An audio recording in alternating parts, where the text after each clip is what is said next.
So real quick, I'm gonna make a recap on today's trades. July 31st, the end of the month. Ended up the month fucking stupidly negative.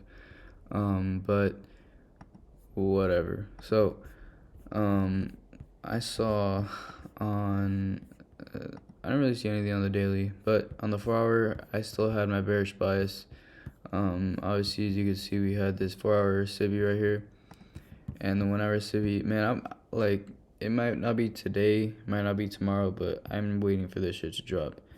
But anyways, on the 5 minute, what I saw was, okay, we took Asia highs, right? We took Asia highs, and then at the open, we took previous liquidity right here. And we're also in that 1 hour gap, so we were kind of respecting everything all at once. And I saw this 5 minute Cibi right here, as you can see. Let me zoom in a little bit. You can see this Cibi right here, so I got in right there. Usually my stop would be right here, but I scaled down to the 1 minute, and I didn't really like that stop. It was kind of dumb, so I just put it up here. And I ended up getting stopped, and price is still playing around. But a really safe stop loss would have been up here, but I just didn't want to have that much risk for a 1 to 2 on that many points. You know, if I'm getting 100 points, I at least want a 1 to 3, you know. But it is what it is. I keep saying it is what it is. I need to stop saying that. But it doesn't matter. So we got railed right there. I thought it was a really good trade. Overall, I'm still bearish. Like, hindsight, it's just consolidation on consolidation. But it is what it is, man. And then on ES, bro, I'm disappointed.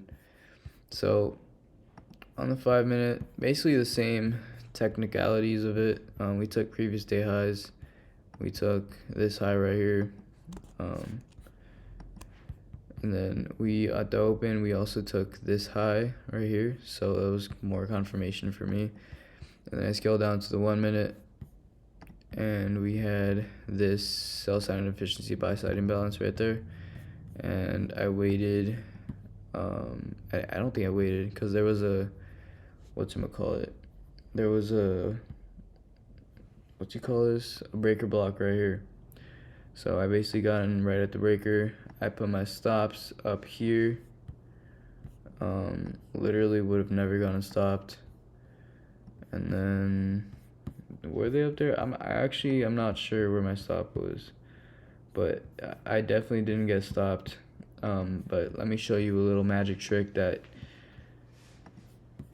the Hanko trade pulled. Look at this convenience. 715. What candle is this? 715. Where do you see that big ass spike up? I don't. I know I don't. So, oh wait, so you can see this is at 715 right here, right? 715. Let me go back actually. 715 candle, big ass spike up. On trading view, 715 candle. No spike up. So yeah, Hanko trades on some bullshit. But it is what it is. It's not live fucking fun, so I don't care. But yeah, that's Hanko trades being on some bullshit.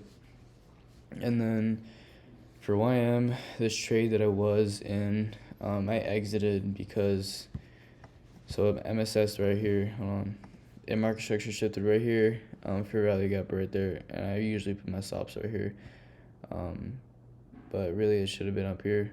Either way, I wouldn't gotten stopped, but I just didn't want to lose more on this trade, because it's just, look at this whole ass consolidation, you know.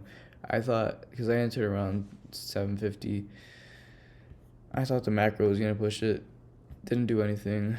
So, you know, I don't really, there's nothing to really be mad at about here. It's just consolidation on consolidation, man.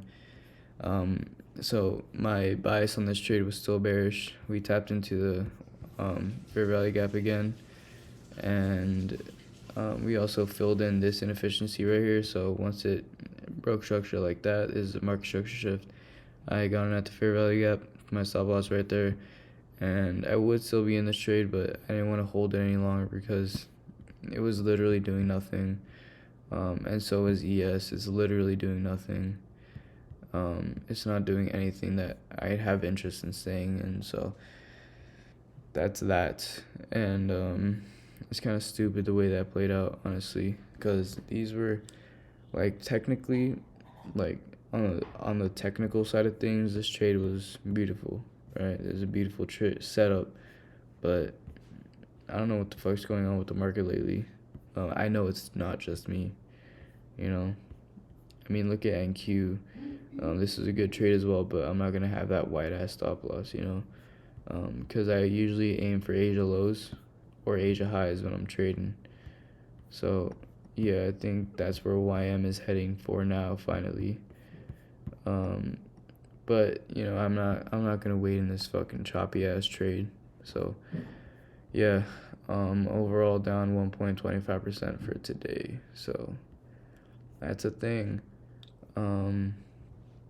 You know, it is what it is. I can't really do anything about it, except for ES. That I'm just pissed, honestly, still, because that should have never happened. Like, why the fuck is Hanko trade on that bullshit? I don't know. But yeah, man, it's like, look at this shit. This shit's going down and in reverse, and it's kind of stupid what YM's doing right now. So I don't want to be in that anyways.